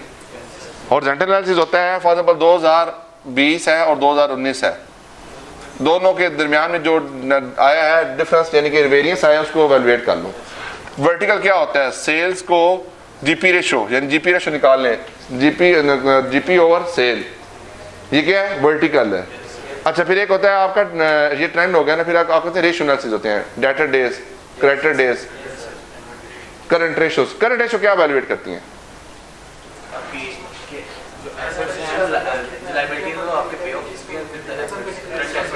अगर करंट रेशो 0.5 रेशो 1 है, इसका मतलब क्या है?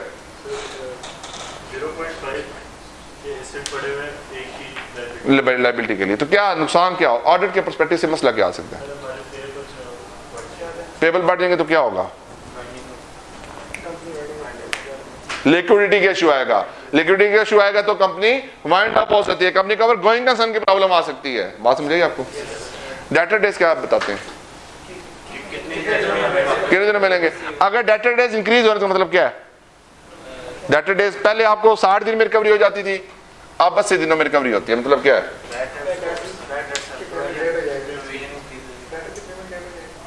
आप बताएं।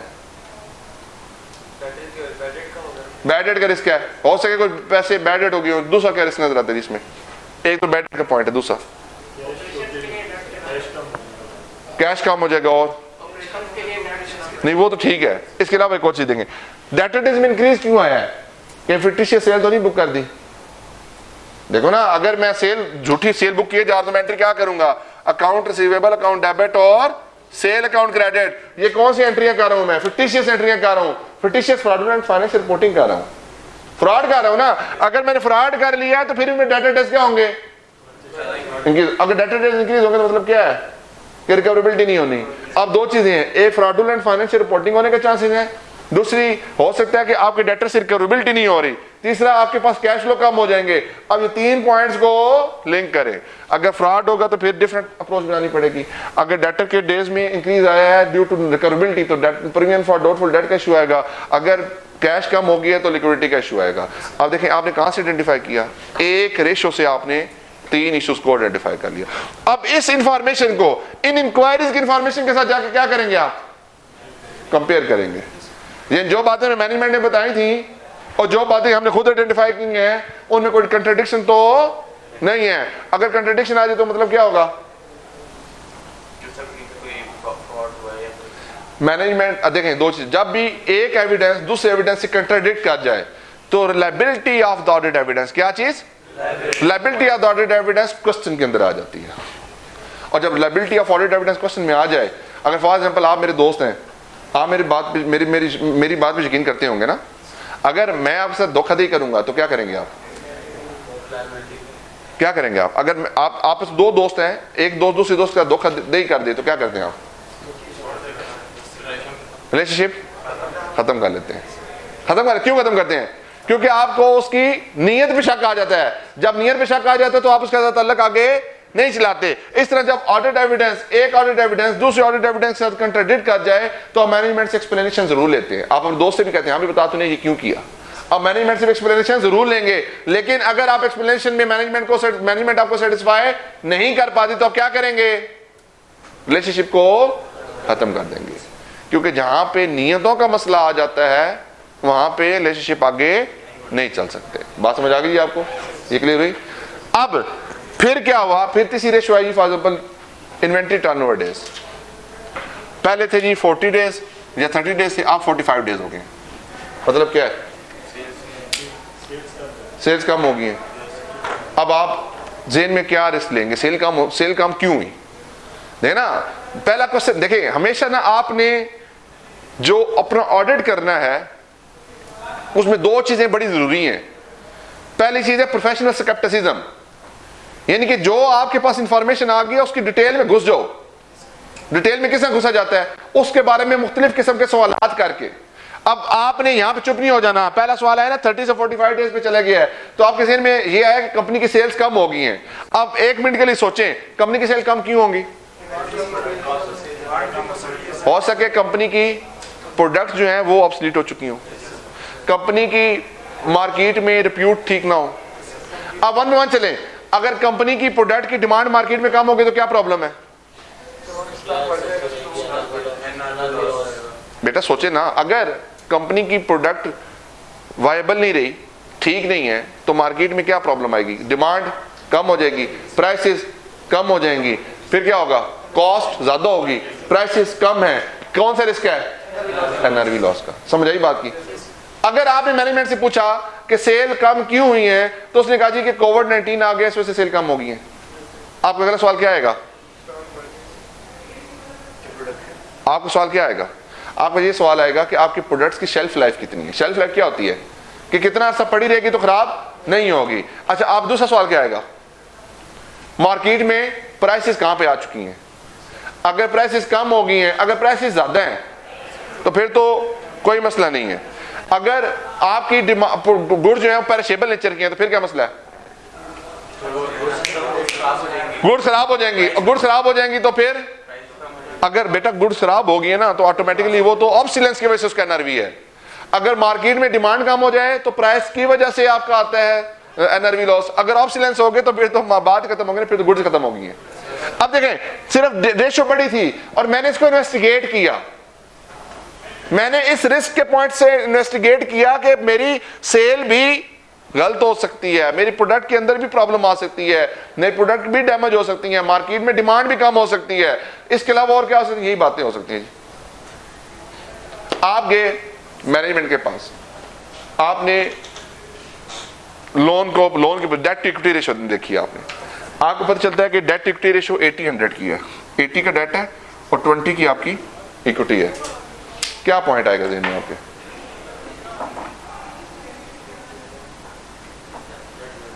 तो कंपनी लिक्विडिटी इशू आ जाएंगे, कंपनी अपना लोन पे नहीं कर पाएगी। लोन पे नहीं कर पाएगी तो क्या प्रॉब्लम आएगा? समझ आ गई बात की? आगे चलें, कंपनी की इक्विटी नेगेटिव है। इक्विटी क्या है जी? आप जाहिर बात फाइनेंस है ना, इक्विटी नेगेटिव है, क्या प्रॉब्लम हो सकती है? डेफिट टैक्स पढ़ा हुआ आप लोगों ने? नहीं पढ़ा हुआ। अच्छा, फिर एग्जांपल देना भी फजूली होगी, नहीं देता भी एग्जांपल। एनी हो एग्जांपल जहाँ पे वो लिंक बड़ी सी हो रही थी, एनी हो कोई बात नहीं। कंपनी की अगर इक्विटी नेगेटिव हो गई है, मींस कंपनी के लॉसेस बहुत ज्यादा है। इक्विटी नेगेटिव कब होती है? जब लॉसेस ज्यादा हो। और अगर कंपनी के लॉसेस ज्यादा तो क्या प्रॉब्लम होती है? गोइंग कंसर्न की प्रॉब्लम होती है। अब बात समझ आप बेटा देखें, प्रैक्टिकली इस तरह से आप चीजों को लिंक करते हैं। अभी मैं आपको कोई टॉपिक नहीं पढ़ा रहा, क्या मैं आपको कोई टॉपिक पढ़ा रहा हूं? मैं एक उसको अंडरस्टैंडिंग दे रहा हूं कि मैं स्टार्ट किस तरह से लेना है काम का, मैंने काम किस तरीके से करना है। अच्छा, इन सारे काम करने के बाद मैं क्या करूंगा? मैं मटेरियलिटी की डिटर्मिनेशन करूंगा। वैसे ये होनी पहले चाहिए, लेकिन आप इसको भी लिख लें। वैसे ये नहीं, सबसे पहले तो मटेरियलिटी को डिटर्मिन करते हैं ना कि मेरी बाय अमाउंट या बाय नेचर कौन कौन से एरिया मटेरियल होंगे। बाय अमाउंट या बाय नेचर कौन कौन से एरिया मटेरियल होंगे। बात समझ आ गई थी आपको? तो मटेरियलिटी की डिटर्मिनेशन होती है। टाइम क्या हुआ जी? 5-7 मिनट है। एनीवे आज के दिन में कवर नहीं होना। अच्छा, आपने ये सारे प्रोसीजर लगाए, आपने ये काम कर लिए, उसकी बेसिस के ऊपर आपने एक हाई रिस्क एरियाज को आइडेंटिफाई कर लिया। हाई रिस्क एरिया कौन कौन से होंगे? नहीं, मुझे ना उसकी बैक एंड बताएं, लॉजिक बताएं। सेल्स तो हो गई होगा, मतलब सेल्स किस वजह से होगा? रिस्क ऑफ मटेरियल स्टेटमेंट की वजह से, रिस्क ऑफ मटेरियल स्टेटमेंट की वजह से। फिर आपने दूसरे नंबर कौन से एरिया देखे? एस्टिमेट्स वाले। एस्टिमेट एनआरवी का एस्टिमेट था, आज 36 में इंपेयरमेंट का एस्टिमेट था, आज 38 में इंटेंजिबल के एसेट की रिगार्डिंग एस्टिमेट थे। फिर आपके आगे चलें तो और कौन सा एस्टिमेट है जी? प्रोविजंस के एस्टिमेट्स है, ठीक हो गया जी। कंटीजेंसीज के एस्टिमेट्स है। तो ये सारे एस्टिमेट्स आपने एवेलुएट किए। दूसरे नंबर पे आपने एस्टिमेट को हाई रिस्क में कवर कर दिया। तीसरे नंबर पे कौन से आ गई? Significant related party transaction. चौथे नंबर पे unusual event during the period, ठीक है जी। पांचवें नंबर पे गोइंग कंसर्न। अब आपके ज़हन में ये एरियाज पिक्चर क्लियर है कि भाई मेरे लिए ये एरिया ज्यादा इंपॉर्टेंट है, इनके ऊपर एफर्ट चाहिए, इसके ऊपर ज्यादा अच्छी टीम चाहिए। अब मैं क्या करूंगा? उसके हिसाब से, यानी कि जो मैंने काम किए होंगे उसकी बेस के ऊपर मैं क्या करूंगा? टीम कॉम्पिटेंसीज एंड कैपेबिलिटीज को भी इवैल्यूएट करूंगा। टीम की सिलेक्शन, जारी बात है, मैंने सेल किसको देनी है, मैंने कंटीजेंसीज का एरिया किसको देना है, रिलेटेड पार्टी किसको देनी है। मैं टीम की कंपोजिशन को डिसाइड करूंगा based upon the information which we have obtained from the meetings and the other risk assessment procedures and the other risk assessment procedure. मैं अपनी टीम की डिसीजन करूंगा कि मैंने टीम किसको देनी है, काम किसको देना है। मैंने आप सारे लोगों को काम एलोकेट कर दिया, मैंने हर एरिया के अब काम एलोकेट कर दिया है। तो अब आपको जब तक मैं ये नहीं बताऊंगा कि प्रोसीजर कौन से लगाने, तो क्या आप उसके प्रोसीजर खुद लगा सकते हैं? पहले आपने क्या करना होता है? रिस्क असेसमेंट करना। फिर रिस्क असेसमेंट के बाद आपने क्या करना होता है? प्रोसीजर डिजाइन करने होते हैं। क्या करने होते हैं? प्रोसीजर किसके? उस रिस्क को मिटिगेट करने के। अब यहाँ प्रोसीजर बेटा आगे जाके आप एविडेंस में पढ़ेंगे इंशाल्लाह। प्रोसीजर जो लगते हैं उसमें आपके दो तरह के होते हैं, एक सब्सटेंटिव टेस्टिंग होती है और एक कंट्रोल टेस्टिंग होती है। सब्सटेंटिव में फिर दो तरह के प्रोसीजर होते हैं, सब्सटेंटिव टेस्ट ऑफ डिटेल और सब्सटेंटिव एनालिटिकल प्रोसीजर। इसमें फिर आपके जो बाकी कंट्रोल टेस्टिंग होती है उसके आगे 3 स्टेप्स होते हैं, किस तरीके से परफॉर्म होते हैं, इसके बारे में डिटेल डिस्कशन करेंगे अगली 2-3 क्लासों में इंशाल्लाह हम इनको डिस्कस कर लेंगे। एंड यहाँ प्रोसीजर को डिजाइन करते हैं, प्रोसीजर किस तरीके से लगाने हैं। फिर प्रोसीजर लगाने से पहले एक और चीज़ बड़ी इंपॉर्टेंट आती है। मुझे एक चीज़ बताएं, अगर कंपनी ने कोई अकाउंटिंग सॉफ्टवेयर लगाया हुआ है, ओरेकल लगाया हुआ है, क्विक बुक लगाया हुआ है, सैप लगाया हुआ है, उस सिस्टम के लिए आपकी क्या कंसिडरेशन होनी चाहिए बीइंग ऑडिटर? आपके जिम्मे क्या बात आती है? क्योंकि बेटा मैं यहाँ बता दूंगा ना तो शायद आप उतनी एनर्जी के साथ नहीं सुनेंगे। अगर आप खुद सोचेंगे ना तो शायद आपको ज्यादा अच्छी इंफॉर्मेशन मिलेगी। सिस्टम लगा हुआ, अकाउंटिंग सिस्टम है, ऑडिट के परस्पेक्टिव से क्यों क्या करेंगे आप उसके ऊपर? आप जाके वेरी गुड, कितना सिस्टम रिलायबल है, रिलायबिलिटी के साथ टेस्ट की जाएगी। सिस्टम जो है ना, एक सैप लगा हुआ है और ओरेकल लगा हुआ है, इन्होंने कहा जी सिस्टम रिलायबल है या नहीं है, रिलायबिलिटी के साथ टेस्ट की जाएगी। आप ऑडिटर, आपने रिलायबिलिटी टेस्ट करनी है। लाइसेंस ठीक है, और गुड, क्या चीज? Very good. और क्या होगा जी? आप सिस्टम की इंटेग्रिटी, सिस्टम की रिलायबिलिटी को टेस्ट करना चाहते हैं, सिस्टम रिलायबल है या नहीं है, आप किस साथ टेस्ट करेंगे यार? और अपडेट्स, और सोचे यार, आप भी सोचे ना, पीछे बच्चे जो बैठे सारे सोचे, आप बताइए क्या होंगे जेल में? आप सारी बातें छोड़ें, एंड्रॉइड लेना है, ऑपरेटिंग iOS वाला फोन लेना है या नोकिया की विंडोज वाला लेना है, अब आपके लिए ज्यादा रिलायबल कौन सा होगा? कौन सा? एंड्रॉइड या iOS? ज्यादा iOS होगा। क्यों? क्यों होगा? क्योंकि वो सिक्योर्ड है और डाटा मैनेजमेंट अच्छी है। आप देखें बेटा, जब सिस्टम की रिलायबिलिटी को टेस्ट करना है, क्यों टेस्ट करना है? पहले तो बात यह कि मैंने सिस्टम की रिलायबिलिटी को क्यों टेस्ट करना है? आप एक चीज देखें, जो सिस्टम है वहां से क्या निकलता है? सिस्टम के अंदर क्या एंट्री होती है? जेबी किस में पास होती है? सिस्टम में। जेबी किधर जाती है? जीएल में। जीएल कहां जाता है? ट्रायल बैलेंस में। ट्रायल बैलेंस से क्या बनती है? Financial statement. आप किसका ऑडिट कर रहे हैं? फाइनेंशियल स्टेटमेंट का। किसके बारे में एविडेंस लेना है? फाइनेंशियल स्टेटमेंट के बारे में एविडेंस लेना है। अब एविडेंस कहां से निकला है? सिस्टम से निकला है। तो जब तक सिस्टम की रिलायबिलिटी मेरे लिए नहीं इंश्योर होगी तो मैं उस इंफॉर्मेशन के ऊपर भी रिलाय नहीं कर सकता। अब फॉर एग्जांपल, अगर आपको व्हाट्सएप के ऊपर ये अलाउ हो जाए कि आप एक दफा मैसेज भेजने के बाद उस मैसेज को ही चेंज कर दें, तो क्या वो मैसेज रिलायबल होगा? अभी तो ये ना कि डिलीट कर दें, अभी तो ये डिलीट कर दें। डिलीट में तो पता होता है ना कि डिलीट हो गया है। अगर आपको किसी ने मैसेज भेजा और उसको डिलीट कर दे और आपके पास नोटिफिकेशन भी ना डिलीट होने का, तो क्या आपको पता चलेगा कि आपको कौन सा मैसेज आया था? या आपको ये पता चलेगा कि कौन सा मैसेज डिलीट हुआ था?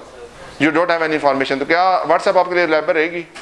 या अगर मैं एग्जांपल देता हूं, मैंने आपको मैसेज किया class timing will be at 8 AM, 8 बजे मेरी आंख नहीं खुली, आप लोग 8 बजे आके बैठे हुए थे, मैं 2 घंटे बाद उठता हूं, मैं देखता हूं कि 8 तो गुजर चुके हैं, मैं दोबारा उसी मैसेज को जाता हूं, एडिट करता हूं, एडिट करके बीच में डालता हूं 8 बजे का 10 और 10 बजे आके क्लास में खड़ा हो जाता हूं। आप मुझे कहते हैं कि सर आपने और का टाइम दिया था। मैंने कहा जाओ मोबाइल खोलो अपने। आप मोबाइल खोलते हैं, व्हाट्सएप पे जाते हैं, उस पर आ रहा था कि जनाब 10 का टाइम। आप सारे परेशान हो जाएंगे। क्यों? क्योंकि जिस सोर्स की बेस पे मैं आपके साथ आके इंटरेक्ट कर रहा हूं वो सोर्स ही रिलायबल नहीं है। अगर फाइनेंशियल स्टेटमेंट आपके हाथ में आई हुई है और उस फाइनेंशियल स्टेटमेंट के अंदर कुछ ऐसी अकाउंटिंग एंट्री है जो बैक डेट में जाके पोस्ट हुई हुई है, या फॉर एग्जांपल मैंने सेल की पहली एंट्री की थी 1000 रुपए की, मैंने देखा मेरा टारगेट पूरा नहीं हो रहा, मैंने 1000 की जगह क्या कर दी? 1200 की कर दी। समझ बात की? या मेरा मोबाइल, अगर फॉर एग्जांपल मैं मैसेज करता हूं ग्रुप के अंदर कि भाई कल क्लास नहीं होनी, कल क्लास नहीं होनी, अगले दिन मैं क्लास में आ जाता हूं, आप में से कोई नहीं आया होता, मैं सारों को आके झाड़ देता हूं। सवाल होता है जी कि भाई क्यों नहीं आए क्लास में? तो आप कहेंगे मैंने मैसेज किया है। तो मैं कहूँगा मैंने तो मैसेज नहीं किया। तो फिर किसने मैसेज किया है? ओ हो मेरा पासवर्ड तो मेरे दोस्त के पास भी था, मेरा मोबाइल का पासवर्ड तो मेरे दोस्त के पास था, तो मेरे दोस्त ने जानबूझ के चवली मारी है यहाँ पे। अब यहाँ पे अगर एक यूजर ऑफ द सिस्टम है, उसका अगर आप यूजर ऑफ द सिस्टम है, आप अकाउंटिंग एंट्रियां पास करते हैं, आपका पासवर्ड इनके पास भी है, आपका पासवर्ड इनके पास भी है, इनके पास भी, इनके पास भी है, तो ये सारे क्या करेंगे? आपके पासवर्ड एक्सेस करेंगे, वहां पे जाके आपके बिहाफ पे एंट्रियां करेंगे और आपको पता भी नहीं होगा। तो क्या सिस्टम के अंदर पासवर्ड की पॉलिसी मौजूद है या नहीं है? तो हम क्या कर रहे हैं? We are just checking the controls of the system. क्यों? क्योंकि हम जिस इंफॉर्मेशन के ऊपर अपनी ओपिनियन देने जा रहे हैं वो एक सिस्टम से जनरेट हुई हुई है, और सिस्टम की रिलायबिलिटी अगर होगी तो उस इंफॉर्मेशन की रिलायबिलिटी भी होगी, अदरवाइज वो मेरे लिए इंफॉर्मेशन रिलायबल नहीं होगी। तो अब मैं क्या करता हूं जी? आईटी कंट्रोल्स को भी टेस्ट करता हूं प्लानिंग लेवल के ऊपर, क्योंकि जब आगे मैंने काम करना है तो उससे पहले मुझे सिस्टम के ऊपर भी क्या करना है? सिस्टम के ऊपर भी क्या करना है? एविडेंस लेना है, सिस्टम के कंट्रोल्स को भी असेस करना है। बात समझ आ जाती है जी आपको? इस तरह बेटा आगे फिर इसमें कुछ और एरियाज भी हैं, लाइक एक्सपर्ट की इन्वॉल्वमेंट अगर है। एक्सपर्ट कौन होता है? एक्सपर्ट कौन होता है? जो ऑडिट और अकाउंटिंग के अलावा एक्सपर्ट हो। हम किस चीज के एक्सपर्ट हैं? ऑडिट एंड अकाउंटिंग के। अगर ऑडिट एंड अकाउंटिंग के अलावा कोई काम है तो उसको कौन एक्सपर्ट होगा? कोई और पर्सन होगा। तो अगर इसकी इन्वॉल्वमेंट करनी है तो आपने मैनेजमेंट से डिस्कस करना है प्लानिंग लेवल के ऊपर, कि फॉर एग्जांपल कि आपने एसेट्स की वैल्यूएशन करवानी है, उसके लिए आपको एक्सपर्ट की जरूरत पड़ेगी। आपने एक्चुअरियल वैल्यूएशन करानी है, उसके लिए एक्सपर्ट की जरूरत पड़ेगी। आपने शेयर की वैल्यूएशन करानी है, उसके लिए एक्सपर्ट की जरूरत पड़ेगी। जहां पे एक्सपर्ट की जरूरत पड़ेगी आप मैनेजमेंट से डिस्कस कर लेंगे। जाहिर बात है जब आपने इंक्वायरी की होंगी तो वहां से ये बातें आइडेंटिफाई हुई होंगी। आपने जब अकाउंटिंग पॉलिसीज को वैल्यूएट किया होगा तो वहां पे ये बातें आइडेंटिफाई हुई होंगी। आप उस सारी इंफॉर्मेशन को गैदर करेंगे और उसकी बेस के ऊपर आप ये डिसाइड करेंगे कि क्या एक्सपर्ट की जरूरत है या नहीं है। अगर एक्सपर्ट की जरूरत है तो आप मैनेजमेंट से डिस्कस कर लेंगे कि भाई आप इसके बारे में एक्सपर्ट्स को हायर कर लें। बात समझ आती है जी आपको? इस तरह बेटा एक्सपर्ट्स होते हैं। फिर इस तरह एक इंटरनल ऑडिट होता है। आप फिर इंटरनल ऑडिट, जारी बात है, एक एक्सटर्नल ऑडिट होता है, एक इंटरनल ऑडिट होता है। तो एक्सटर्नल बीइंग एक्सटर्नल ऑडिटर, क्या हमने इंटरनल ऑडिट के काम को रिलाय करना है? क्या हम उसके काम को यूज कर सकते हैं या नहीं कर सकते? इसके बारे में एक बड़ी स्टैंडर्ड अवेलेबल है, आपके सिलेबस में भी है, तो उसको किस तरह से डील करना है वो चीज़ें यहाँ पे डिस्कस होनी है। जब जाहिर बात है एक्सपर्ट की बात होती है तो यहाँ दोनों तरह के एक्सपर्ट होते हैं, एक मैनेजमेंट का एक्सपर्ट और एक ऑडिटर का एक्सपर्ट। देखिए ना, अब एक इन्फॉर्मेशन मैनेजमेंट ने आपको दी अपने एक्सपर्ट से करवा के, हो सकता है कि वो बाइस्ड इन्फॉर्मेशन हो सकता है उसमें उसने खुद चेंज करवा लिया हो, तो फिर आप किससे इंश्योर करेंगे कि वो इन्फॉर्मेशन ठीक है या नहीं है? आप खुद तो नहीं कर सकते। फॉर मैनेजमेंट कहती है कि इस बिल्डिंग की वैल्यू ₹1,00,000 है, आप ये नहीं इंश्योर कर सकते कि इसकी वैल्यू ₹1,00,000 है या नहीं है, क्योंकि आप इंजीनियर नहीं है, आप इस फील्ड एक्सपर्ट नहीं है। तो आप क्या करेंगे, एक XYZ को अपने बिहाफ पे हायर करेंगे, वो उस बिल्डिंग की री इवैल्यूएशन करेगा और बताएगा कि ₹1,00,000 ठीक है या नहीं है। अब देखिए आप क्या कर रहे हैं, आप ऑडिट को प्लान कर रहे हैं। आप क्यों प्लान कर रहे हैं? क्योंकि अल्टीमेटली आपने जिस चीज के ऊपर, देखें किसी भी फंक्शन को जब तक प्लान नहीं किया जाता ना, उस वक्त तक उसकी एग्जीक्यूशन नहीं हो सकती। अगर आपको नहीं पता ना कि अकाउंटिंग पॉलिसीज क्या हैं किसी भी कंपनी के फाइनेंशियल स्टेटमेंट्स के अंदर, तो आप उसके अंदर प्रोसीजर नहीं लगा सकते। क्यों नहीं लगा सकते? Because you don't have any information कि कॉस्ट मॉडल है या रिवैल्यूएशन मॉडल है। अगर रिवैल्यूएशन मॉडल है तो कब लास्ट रिवैल्यूएशन हुई थी और नेक्स्ट रिवैल्यूएशन कब ड्यू है? Because you can not do that, you don't have any information about the accounting policies. तो ultimately we have to plan our audit accordingly. आपने अपने ऑडिट को उस तरीके से प्लान करना होता है कि आपके पास जो इन्फॉर्मेशन आ रही हो उसको आप अच्छे तरीके से एक्सेस कर सके। यहाँ तक बेटा अभी आधी इन्फॉर्मेशन हुई है। वी हैव 3 फर्दर एरियाज जिनके बारे में हम कल एक ब्रीफ डिस्कशन करके कल क्लास में स्टेप्स इन ऑडिट को कर देंगे क्लोज। मैं इसके ऊपर आपको एक दे दूंगा नोट्स, वो नोट्स को जब आप पढ़ेंगे इंशाल्लाह तो आपको इसके बारे में समझ आ जाएगी जी। 1 पेजर है, उसके ऊपर 5 स्टेप्स हैं, 5 स्टेप्स की हर एक्टिविटी लिखी गई है। बताने का ऑब्जेक्टिव ये है कि जब हम आगे जाके ऑडिट में चीजें पढ़ रहे हो, you should be familiar with the terms. Like code of ethics पढ़ रहे हैं तो यू शुड बी नोइंग कि हम क्यों पढ़ रहे हैं। when we be discussing the legal requirement, you should be knowing why we are discussing. जब हम इंगेजमेंट मैटर की बात कर रहे हैं, you should be knowing why we are discussing. जब हम रिस्क असेसमेंट की बात कर रहे हो तो आपको पता हो कि हम क्यों कर रहे हैं। जब हम टीम की बात कर रहे हैं तो आपको पता हो कि हम क्यों ये बात कर रहे हैं। इस तरह जब एक्सपर्ट्स और बाकी एरियाज हैं, जब हम इनको पढ़ रहे हो तो you should have a better understanding about all the areas which we will be discussing in the future. तो ये चीजें बेटा जब तक आप नहीं करेंगे, आप पहली क्लासों में एक्टिव होके अटेंटिव होके नहीं बैठेंगे तो उस वक्त तक समझ नहीं आएगी। आप जब फोकस करें, 2 क्लासों में हमने किस तरह, 3 क्लास हुई है, 2 क्लास हुई है, 3 होंगी। पहली क्लास में हमने क्या किया, सिर्फ ये देखा कि जर्नल पर्पस क्या होता है, फाइनेंशियल स्टेटमेंट क्या होती हैं, किस तरह से ऑडिट होता है, क्या होता है। दूसरी क्लास के अंदर हमने ऑडिट क्या होता है, रिव्यू क्या होता है, नॉन एश्योरेंस एंगेजमेंट क्या होती है, एब्सोल्यूट एश्योरेंस क्या होती है, इसकी ब्रीफ अंडरस्टैंडिंग ले ली। अब हमने शुरू कर दिया ऑडिट को, जो कौन सी थी, कौन सी एश्योरेंस देते हैं उसके ऊपर, ऑडिट के ऊपर कौन सी देते हैं, रीजनेबल एश्योरेंस देते हैं। अब हमने रीजनेबल एश्योरेंस वाले पॉइंट को पकड़ लिया। अब उसमें हमने कहा कि रीजनेबल एश्योरेंस के ऊपर काम शुरू किस तरह से करते हैं, तो हमने कहा जी कि 5 एक्टिविटीज होती हैं। आज के दिन में हमने 1.5 एक्टिविटी डिस्कस कर ली है, एक पहली पूरी और दूसरी आधी। कल इंशाल्लाह प्लानिंग से आगे शुरू करेंगे, एग्जीक्यूशन और बाकी एरियाज इंशाल्लाह कंप्लीट हो जाएंगे। किसी का कोई सवाल है जी, कोई क्वेश्चन, कोई डिस्कशन? ये जो पॉइंट्स हैं ये किसी लेक्चर से रिगार्डिंग नहीं है, किसी एक स्पेसिफिक टॉपिक से रिगार्डिंग नहीं है। These are the general discussions. और पढ़ाने का ऑब्जेक्टिव ये है कि ये चीजें याद रखना बहुत जरूरी है। जब हम ऑडिट में पढ़ रहे होंगे, जब तक आपको स्टेप, अब देखें आपको एक लॉजिकल सीक्वेंस पता चल जाए ना किसी भी चीज की, तो उसको याद करना आसान होता है। अगर आप उसको हैपेजली करेंगे तो शायद याद नहीं होंगी। अब इस डायग्राम के बाद अगर हम हैपेजली भी चीजों को लेकर चाह रहे होंगे ना, तो आपको ज़हन में होगा अच्छा ये उसकी रिक्वायरमेंट को पूरा करने के लिए ये पढ़ रहे हैं, ये इस चीज की रिक्वायरमेंट को पूरा करने के लिए पढ़ रहे हैं। तो बेटा इस तरह से इंशाल्लाह कल मतलब मंडे को इंशाल्लाह अगली क्लास होगी। टेस्ट भी आपका अगर मंडे को ही है जी, तो जो कल के दिन तक हमने पढ़ा था वही टेस्ट में आपका पार्ट होगा जी। तो हर वीक में एक टेस्ट लाजमी इंशाल्लाह होगा। आप लोगों से यही रिक्वेस्ट है कि टेस्ट लाजमी दें। देखें बात क्या है, गलत हो जाएगा मैक्सिमम गलत हो जाएगा, कोई बात नहीं, गलत होने से भी चीज़ ठीक होती है। देखें 2 चीज़ होती हैं, या तो आप पेपर में जाके अपनी प्रैक्टिस कर लें तो वो 6 महीने ज़ाया होते हैं। दूसरी ऑप्शन क्या होती है कि पेपर में जाने से पहले प्रैक्टिस कर लें। मैंने आपको क्या बात की थी कि 95% तक पेपर इंशाल्लाह जो है ना वो क्लास एग्जाम्पल और बुक में से ही आता है, इससे बाहर नहीं आता। इवन 100% भी सम टाइम। सर समझने की बात है, अंडरस्टैंड करने की बात है, आप किस तरह से चीज़ों को अंडरस्टैंड करते हैं। तो क्लास में प्रेजेंट रहें और अपनी जो टेस्ट है उनको अच्छी तरीके से राइटिंग स्किल्स को इम्प्रूव करें। लेकिन इंशाल्लाह मिलते हैं फिर अगली क्लास में, तब तक के लिए अल्लाह हाफिज़।